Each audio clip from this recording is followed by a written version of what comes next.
Baik, puji Tuhan, saya mengundang setiap kita, Bapak Ibu, saudara-saudara jemaat yang diberkati Tuhan, kita bangkit berdiri sebelum kita mendengarkan firman Tuhan, kita mau berdoa bersama-sama.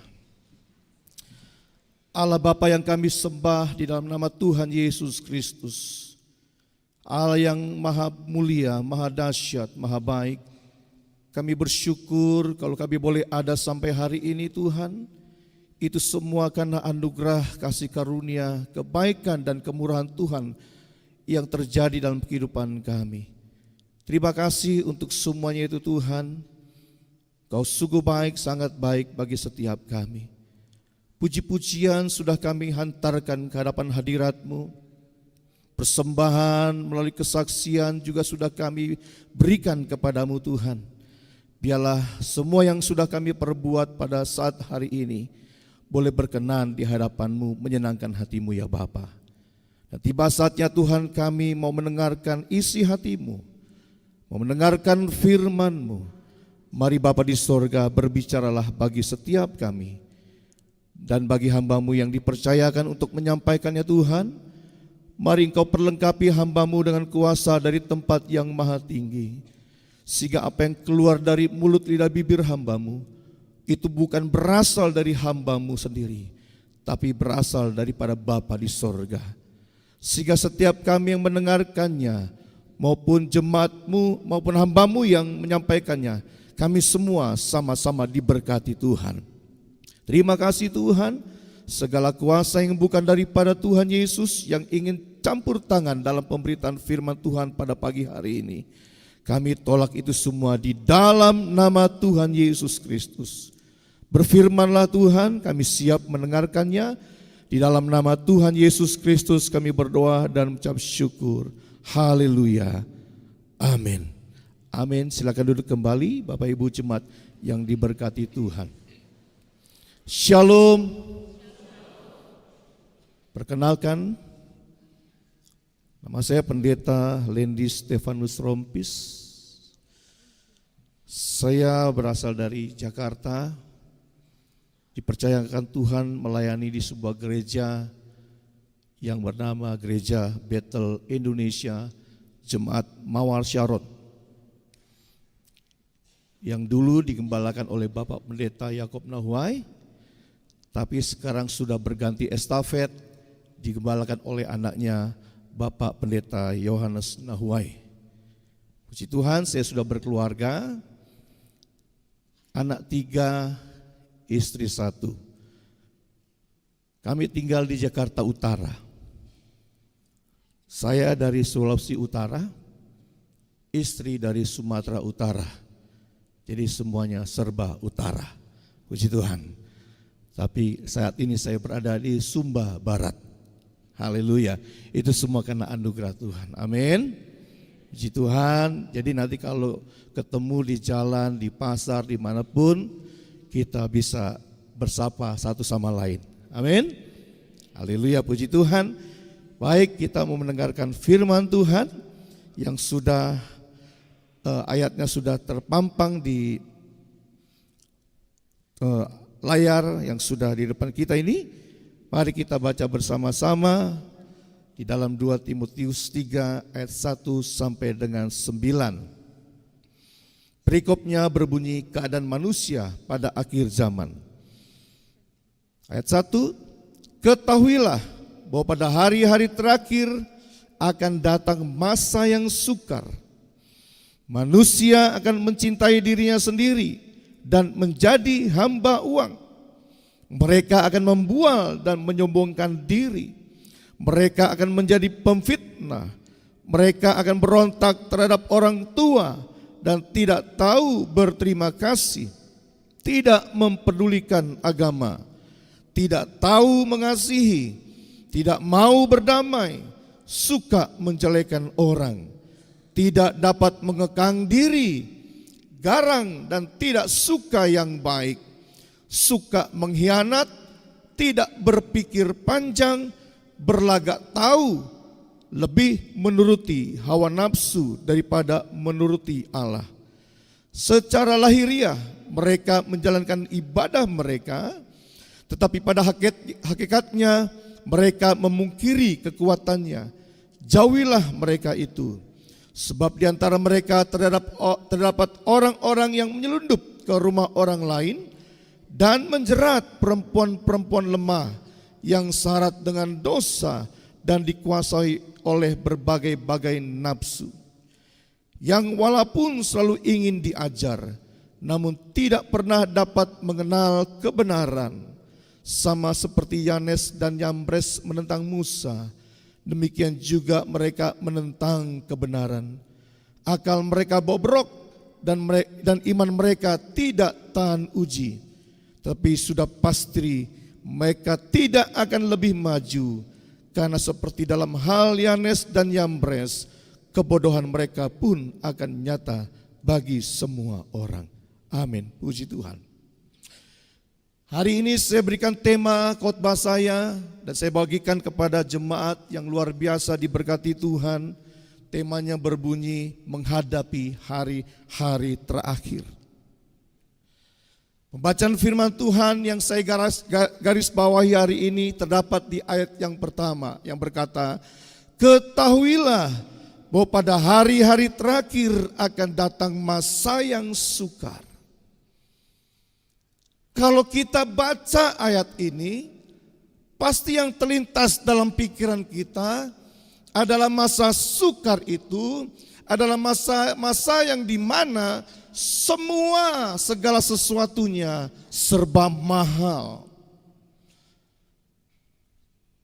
Beras mahal, BBM mahal, ekonomi melambung tinggi, sehingga setiap kita tidak bisa untuk membeli barang-barang tersebut, membeli barang-barang sesuai kebutuhan kita. Itulah mungkin yang ada di benak pikiran kita, bahwa di masa-masa yang sukar seperti itu. Ya, kita sudah pernah melewati masa yang sukar. Sebagaimana beberapa tahun yang lalu ketika COVID melanda Indonesia bahkan seluruh dunia, semua merasakan kesukaran. Setuju? Tapi puji Tuhan Bapak Ibu Saudara, kalau kita boleh ada sampai hari ini, kita boleh survive hari ini, itu semua karena anugerah Tuhan, semua karena kebaikan Tuhan. Karena saya percaya, setiap orang percaya, setiap anak-anak Tuhan pasti dipelihara oleh Tuhan, sekalipun melewati masa-masa yang sukar dan juga sulit.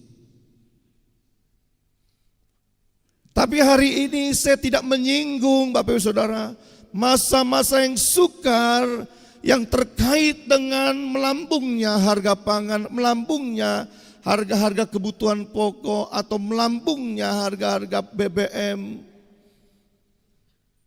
dan kesukaran-kesukaran lainnya. Tapi kalau kita baca dengan teliti apa yang ditulis oleh Paulus kepada anak didiknya yang bernama Timotius, ayat 1 hanyalah penjelasan, penerangan akan ayat-ayat selanjutnya, di mana di ayat 2 sampai dengan ayat 9, itulah yang dinamakan masa-masa yang sukar, di mana kita akan melihat manusia akan mencintai dirinya sendiri dan menjadi hamba uang. Ini berbicara tentang anak Tuhan yang mengaku orang Kristen. Kita sebagai anak Tuhan akan diperlihatkan Tuhan orang-orang yang semakin hari semakin mementingkan dirinya sendiri. Manusia akan mencintai dirinya sendiri. Entah itu sahabat kita, entah itu saudara kita, entah itu tetangga kita, entah itu orang-orang di sekitar kita.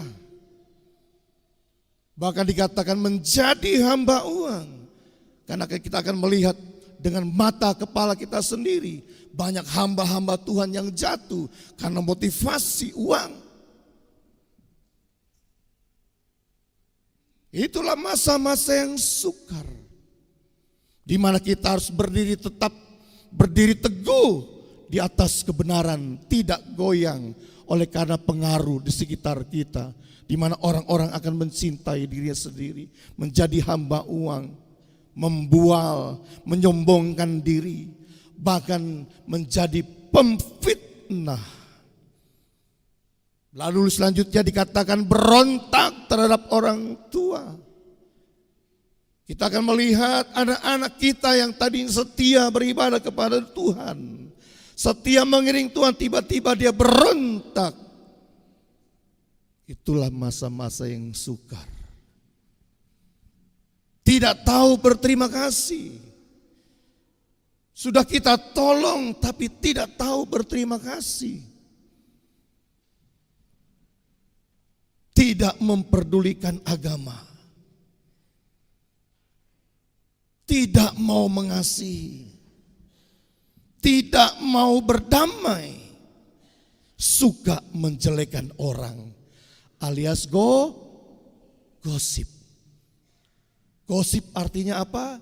Semakin digosok semakin sip. Ya, kita akan menjumpai hal-hal yang disebutkan dari ayat 2 sampai dengan ayat yang ke-9. Bapak, Ibu, Saudara-saudara, tidak mau berdamai.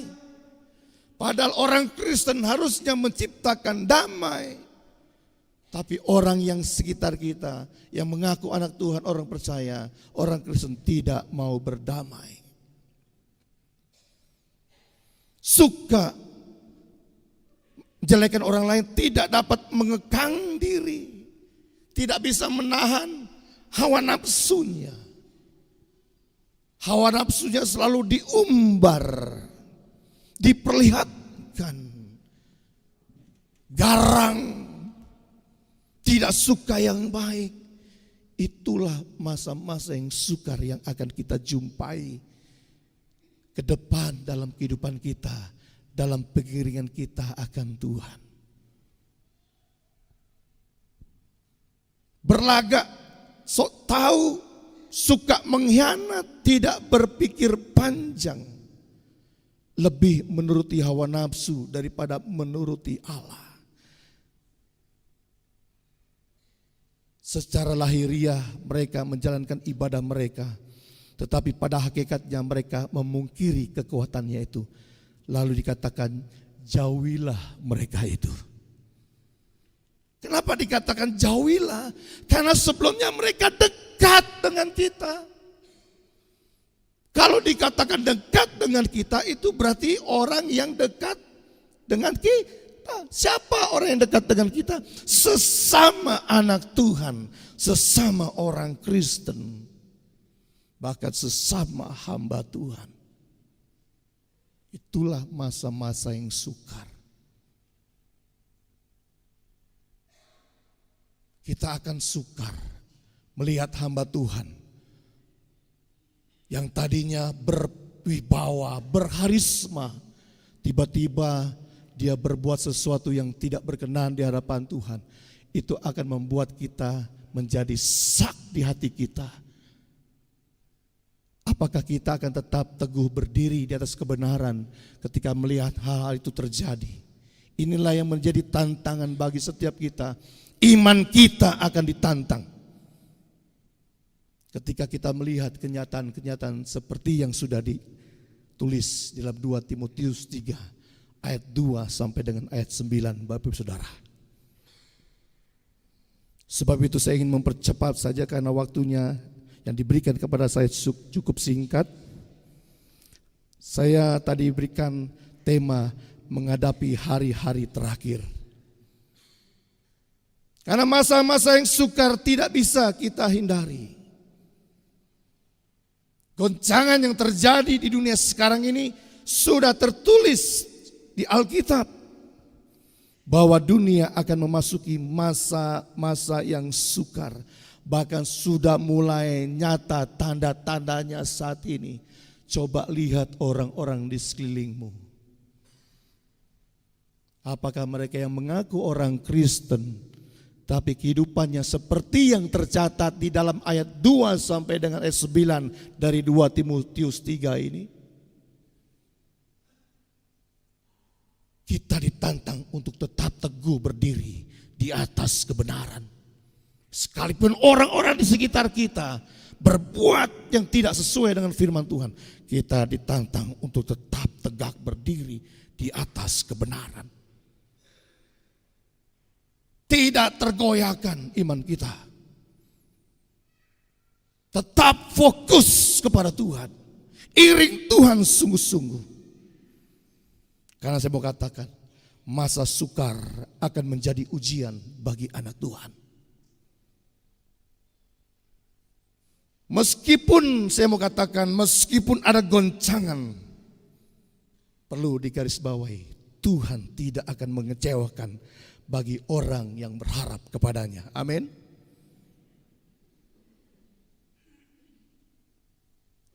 Dunia boleh krisis, tapi anak Tuhan tetap eksis. Dunia boleh resesi, tapi anak Tuhan tetap resepsi. Amin. Boleh gak beri tepuk tangan buat Tuhan Yesus? Haleluya. Jangan khawatir. Kalau engkau berpikir masa sukar itu seperti yang kita bayangkan selama ini, kenaikan harga-harga, ekonomi melambung, Bapak Ibu Saudara. Bagi orang yang cinta dunia, mereka akan berpikir seperti itu. Tapi bagi orang yang cinta Tuhan, yang mengasihi Tuhan, yang berdiri tegak di atas kebenaran, dia akan melihat janji Tuhan digenapi dalam hidupnya. Wahyu 6 ayat 6 berkata begini Bapak Saudara. Mari kita baca Wahyu 6 ayat 6.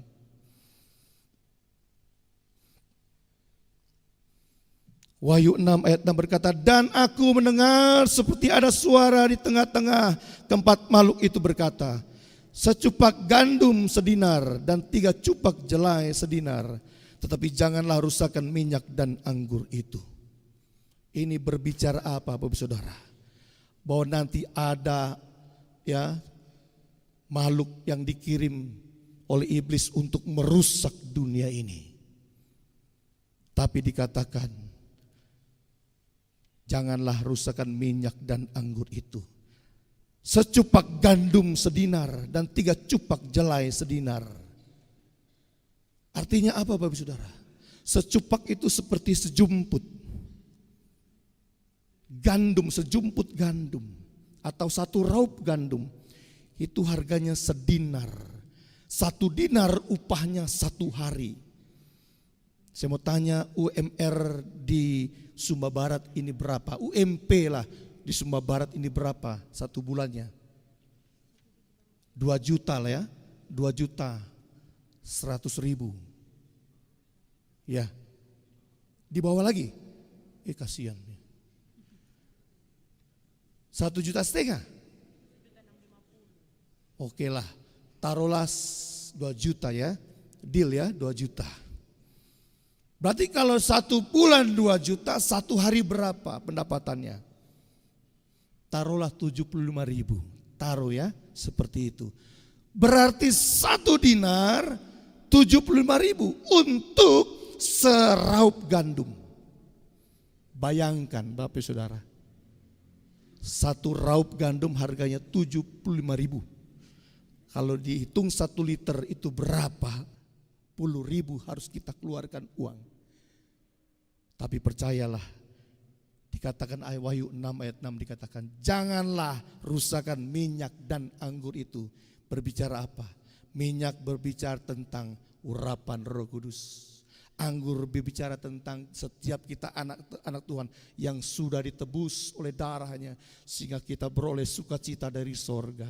Artinya setiap anak Tuhan yang dipimpin Roh Kudus, yang telah ditebus oleh darahnya, sehingga kita bersukacita, Tuhan pelihara, Tuhan jaga, bahkan Tuhan berkati. Janji Tuhan itu ya dan amin. Tuhan Yesus akan menyertai hidup kita. Dia tak akan membiarkan kita berjalan sendiri. Jadi bagaimana caranya supaya kita bisa melihat mujizat dan pertolongan Tuhan di masa sukar?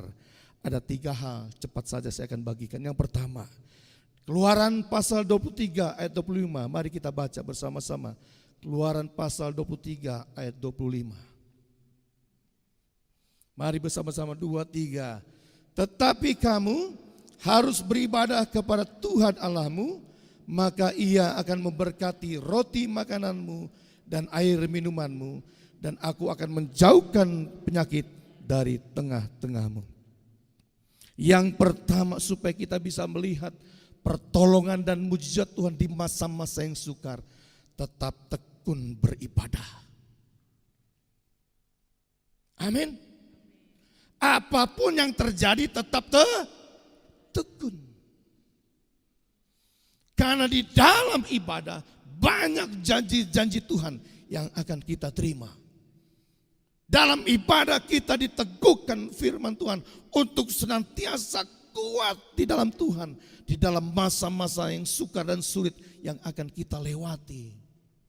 Dalam ibadah kita akan bertemu oleh satu persekutuan yang indah di antara umat Tuhan satu sama lainnya, saling dikuatkan, saling diteguhkan. Jangan pernah meninggalkan ibadah. Tetap setia beribadah. Kalau engkau diberkati di gereja ini, teruslah setia beribadah sampai Tuhan Yesus datang. Ibrani 10 ayat 25. Mari kita baca Ibrani 10 ayat 25. Janganlah kita menjauhkan diri dari pertemuan-pertemuan ibadah kita seperti dibiasakan oleh beberapa orang, tetapi marilah kita saling menasihati dan semakin giat melakukannya menjelang hari Tuhan yang mendekat. Jangan pernah menjauhkan diri dari ibadah. Harus setia. Supaya ayat 2 sampai dengan ayat 9 dari 2 Timotius 3 itu tidak terjadi dalam kehidupan kita. Karena kita terus disegarkan Tuhan melalui ibadah. Kita dikuduskan melalui ibadah. Kita dipuaskan melalui ibadah. Kita dikuatkan melalui ibadah. Amin. Bagi Tuhan memberkati kita itu mudah, seperti membalikkan telapak tangan. Tapi yang Tuhan mau, hati kita melekat kepada Tuhan dan tekun beribadah. Kalau engkau mau diberkati, tekun beribadah. Jangan engkau mau berkatnya, tapi engkau tidak mau tekun beribadah. Setialah beribadah. Firman Tuhan berkata, barang siapa setia dalam perkara kecil, aku akan memberikan kepadanya tanggung jawab dalam perkara yang besar. Setia beribadah. Lalu yang kedua, bagaimana caranya supaya kita bisa melihat mujizat dan pertolongan Tuhan di masa yang sukar. Yang kedua, kita baca di dalam 1 Tesalonika 5 ayat 18. 1 Tesalonika 5 ayat 18 berkata, mengucap syukurlah dalam segala hal, sebab itulah yang dikehendaki Allah di dalam Kristus Yesus bagi kamu. Yang kedua, supaya kita bisa melihat pertolongan dan mujizat pada saat kita mengalami masa yang sukar. Yang kedua, mengucap syukur senantiasa dalam segala perkara. Mengucap syukur. Tanda kekristenan yang sejati adalah kalau kita mengucap syukur. Orang mengucap syukur kalau dia naik pangkat, naik jabatan, ulang tahun, rumah baru, kendaraan baru, ya, istri baru. Bukan istri baru. Ya. Istri baru, tapi kalau istri yang lama sudah dipanggil Tuhan tidak apa-apa. Ada enggak orang yang mengucap syukur rumahnya terbakar? Ibu pendeta boleh datang ke rumah? Kenapa? Saya mau buat ucapan syukur. Wih, luar biasa, diberkati ya. Tidak, rumah saya terbakar. Mobil saya hilang. Harta saya dirampok. Yuk, ibu pendeta, kita mengucap syukur, itu baru keren. Tapi kebanyakan kita kan rumah kebakar, mulai menyalahkan Tuhan. Tuhan gak adil, Tuhan gak kuasa. Padahal di dalam segala perkara, Roma 8 ayat 28, Tuhan turut bekerja untuk mendatangkan apa? Kebaikan bagi kita yang mengasihi Dia. Mengucap syukur. Terus katakan syukur dalam mulut kita. Saya sering kali mengucapkan Tuhan Yesus baik, Tuhan Yesus baik dalam perkataan mulut saya. Yang ketiga, yang terakhir, supaya kita bisa melihat mujizat dan pertolongan Tuhan di masa-masa yang sukar. Yang terakhir, yang ketiga, mari kita baca dalam Roma 12 ayat 2. Roma 12 ayat 2. Bersama-sama 2-3. Janganlah kamu menjadi serupa dengan dunia ini, tetapi berubahlah oleh pembaruan budimu, sehingga kamu dapat membedakan manakah kehendak Allah, apa yang baik, yang berkenan kepada Allah, dan yang sempurna. Yang terakhir, supaya kita bisa melihat pertolongan dan mujizat Tuhan dalam masa-masa sulit dan dalam masa-masa yang sukar. Hidup dengan tindakan yang benar. Hidup dengan tindakan yang benar dan berkenan kepada Tuhan.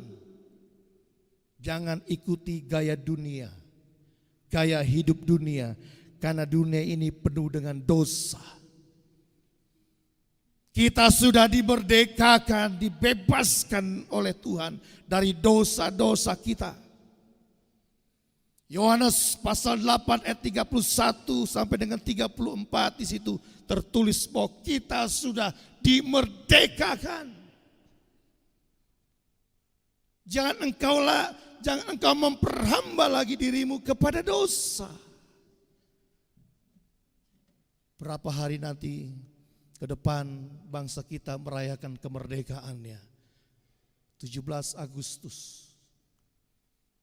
Kita akan sama-sama merayakan kemerdekaan bangsa kita Indonesia. Sudah berapa tahun Indonesia merdeka? 78. Dan saya mau tanya di antara kita, sudah berapa tahun kita merdeka? Merdeka dari dosa. Atau jangan-jangan kita tiap hari berbuat dosa. Hari Minggu bertobat. Senin sampai Sabtu tomat. Habis tobat langsung kumat. Mari pergunakan kemerdekaan yang Tuhan berikan untuk kita lebih sungguh-sungguh iring Tuhan, supaya kita bisa melihat mujizatnya, pertolongannya. Karena orang yang berkenan kepada Tuhan, orang yang hidup kudus, orang yang hidup suci, orang yang hidup mulia, itulah yang akan melihat pertolongan dan mujizat daripada Tuhan. Jadi bagaimana supaya kita tidak terseret? Back to Bible. Kembali ke Alkitab. Jangan pernah membenarkan yang salah. Jangan mau kompromi dengan dunia. 1 Yohanes 2 ayat 15 sampai dengan 17 saya bacakan. 1 Yohanes 2 ayat 15 sampai dengan 17. Janganlah kamu mengasihi dunia dan apa yang ada di dalamnya. Jikalau orang mengasihi dunia, maka kasih akan Bapa tidak ada di dalam orang itu. Sebab semua yang ada dalam dunia, yaitu keinginan daging dan keinginan mata, serta kegagahan hidup, bukanlah berasal dari Bapa, melainkan dari dunia. Dan dunia ini sedang lenyap dengan keinginannya, tapi orang yang melakukan kehendak Allah tetap hidup selama-lamanya. Loncat ke Ibrani pasal 12 ayat 14. Ibrani 12 ayat 14 berkata begini. Berusahalah hidup damai dengan semua orang dan kejarlah kekudusan, sebab tanpa kekudusan tidak seorang pun akan melihat Tuhan. Kejarlah kekudusan, sebab tanpa kekudusan kita tidak bisa melihat Tuhan. Baik melihat Tuhan sewaktu kita di dunia, maupun melihat Tuhan nanti ketika kelak kita akan pulang. Kalau kita kudus, kita akan melihat Tuhan di dunia dalam mujizat dan pertolongannya. Dan kita juga akan melihat Tuhan nanti di kekekalan sana, di sorga mulia, di langit baru dan bumi yang baru. Amin. Beri tepuk tangan buat Tuhan Yesus. Ya, mata Tuhan tertuju kepada orang benar dan orang fasik. Seluruh hidup kita semuanya tercatat di sorga. Di sorga hanya akan ada orang kudus dan orang mulia. Jadi mari Bapak Ibu Saudara, kuduskanlah dirimu setiap hari. Datang kepada Tuhan, merendahkan diri. Bahwasanya kita perlu Tuhan, kita butuh Tuhan. Tanpa Tuhan kita tidak bisa berbuat apa-apa. Sekalipun engkau kaya, engkau tidak bisa mengandalkan kekayaanmu. Sekalipun engkau pintar berhikmat, engkau tidak bisa mengandalkan kepintaran dan hikmatmu. Tapi orang yang mengandalkan Tuhan, firman Tuhan berkata, tidak akan pernah dikecewakan. Amin. Saya mau katakan selamat menjalani hari-hari yang akan kita lalui, yaitu masa-masa yang sukar ke depan. Biar kiranya firman Tuhan hari ini sudah memberkati setiap kita, menjadi rema dalam hidup kita, dan kita terus berjalan setia mengiring Tuhan. Tuhan Yesus memberkati. Amin. Mari kita tunduk kepala, kita berdoa. Allah Bapa yang kami sembah dalam nama Tuhan Yesus Kristus, puji syukur buat pagi hari ini Tuhan. Kami dilawat, dijamah, diberkati melalui firman-Mu. Biarlah firman-Mu itu menjadi rema dalam kehidupan kami. Kami mau terus iring Tuhan dengan setia. Kami mau terus teguh Tuhan, tetap berdiri di atas kebenaran, tidak goyah. Sekalipun di sekitar kami Tuhan membuat kami goyah, membuat kami ingin Tuhan lari daripada-Mu. Namun Tuhan tolong kami, kuatkan kami dan teguhkan kami hari lepas hari. Supaya kami mampu melewati hari-hari di masa-masa yang sukar yang akan kami lalui. Terima kasih buat firman-Mu, hamba-Mu sudah berhenti berbicara. Biarlah Roh Kudus terus mengajarkan kami untuk hidup dalam kebenaran firman-Mu. Sehingga kami bukan saja menjadi pendengar, tapi kami menjadi pelaku firman-Mu. Berkati setiap kami Tuhan, jemaat Tuhan di tempat ini, jemaat GKS, Gereja Kristen Sumba, jemaat Manda Elu, Tuhan memberkati. Terima kasih Bapa, terpujilah nama-Mu. Dalam nama Tuhan Yesus Kristus, yang adalah Tuhan dan Juru Selamat hidup kami, kami berdoa dan mengucap syukur. Haleluya. Amin.